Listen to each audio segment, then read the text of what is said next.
Hello again, this is Preheat. Welcome back to another World of Warcraft video. So if you haven't heard the news, Season 4 is right around the corner. Blizzard announced it's coming out on April 23rd. And if you haven't seen Devastation Evoker on the Season 4 PTR yet, how much damage it's doing in Mythic Plus is insane. You definitely want to make sure that you're ready for the patch. So today we're going to be covering the top 5 things to do before Season 4 hits. Coming at number 1 is to get your legendaries. If you haven't gotten your Evoker legendary or your legendary axe from Fyric, you definitely want to get those before the patch. And the reason why is because legendaries are actually getting an item that allows them to be upgraded to the highest tier. So this item is called the Scale of Awakening. Currently, it seems like the only way to get it is by just buying it from the new vendor. For those of you who are unaware, there's basically this new vendor that trades gear, kind of like the dinar system in Season 2.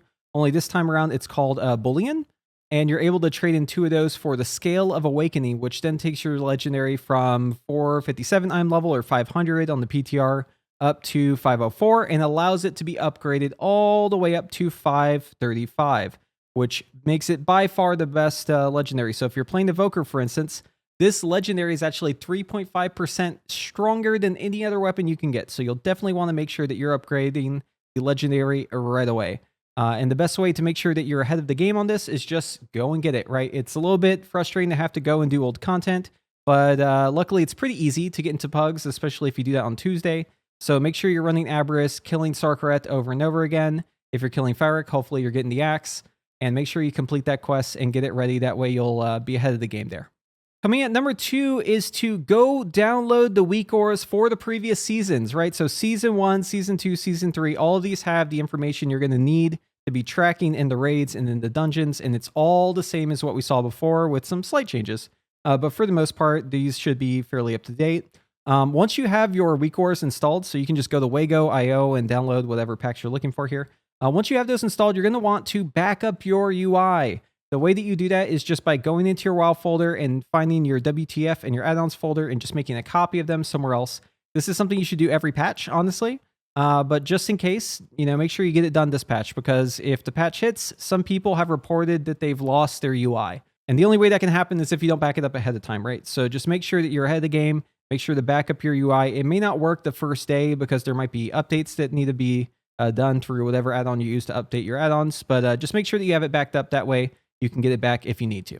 Coming in at number 3 is to level up the alts you want to play. Remember, Season 4 is all about getting a lot of gear really fast, getting to kind of redo the entire expansion, kind of a sampler plate of the entire expansion, and you get to actually choose whatever items you want from the vendor buying those bullions. So you want to make sure that you have as many alts as possible, whatever you're looking to play, and keep in mind, there's actually some catch-up stuff here. So I haven't really seen this posted on Wowhead or anywhere, but for instance, the Dream Surge gear, right? Like if you go to this vendor here, this is on PTR, and you talk to him, there is a gear loadout here you can look at. Each of these items comes at 480. So if you don't have any gear on your alt, that's totally fine, right? Obviously, it's better to have gear, but if you don't, you can just come here, you can do a weekly quest, and you can choose a 480 item of your choosing here. And this is definitely going to give you a big edge if you're starting up a new character, you need to just get geared up fast. Obviously, you'll get a lot of gear from the new dungeons. They're increasing the item level quite a bit in this patch, so you'll be replacing pretty much all your gear with new raid gear you get from the vendor for bullions, also gear from Mythic Plus. But it's going to be good to just come here and buy whatever gear you need to fill in the gaps so that you can get 480 on all your pieces. And because the item level jump is so high in this season, like it is in the previous season, you're going to want to make sure that you have a lot of gear going into whatever content you're doing, because it is going to feel a bit harder since your item level is lower compared to where it would be in like a standard patch. This is where the NPC spawns in the Oharon Plains. This is where he is in Thaldraxxus. This is where he is in Azure Span. And here he is in the Waking Shores. And if you want a link to this, I'm going to include in the description below. But basically, this is the NPC, Celestine of the Harvest. She's got 415 gear. And then right next to her is the Archdruid who has the Cocoon gear. Again, this can be acquired by doing the weekly quest. So the weekly quest is called Shaping the Dream Surge. You get a cocoon from this. That's how you acquire this 480 gear. If you're looking for more catch-up gear, there's also gear available here on these vendors. So if you look at the Warmode Quartermaster here, he actually is offering 457 gear. For these tokens, you can get these blade tokens whenever you go do world quests or you pick up crates in Warmode. So this is just another way that you can get item level for a new alt. It's not really clear if this currency is going to carry over. Usually it does not. However, it is still good to go farm up real quick. It doesn't take too much work. And if you're looking to just grab a couple extra pieces to fill a couple extra slots so that you can then enter looking for raid or, Mythic Plus, this is going to be definitely a good way to get your hands on it. Coming at number 4 is to stock up on consumables. This might be obvious to some of you, but usually consumables prices skyrocket whenever a new patch comes out. So you want to make sure that you're well stocked ahead of time. So that's going to be stuff like the Ice Vials of Corrupting Rage. That's going to be stuff like the Withering Potions. Keep in mind, you're probably going to want to use the Potion of Withering Dreams as opposed to the Dreamwalker's health potions in this patch, because our health levels are increasing by quite a bit. Everyone's going to have over 1 million health whenever they're geared up. So if you're using the Dreamwalker potions, these just won't really get the job done. They're not going to heal you enough to really make a difference.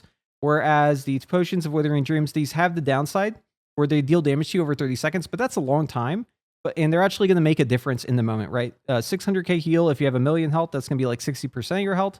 Whereas if you only take like 100k heal, that's barely going to move it, right?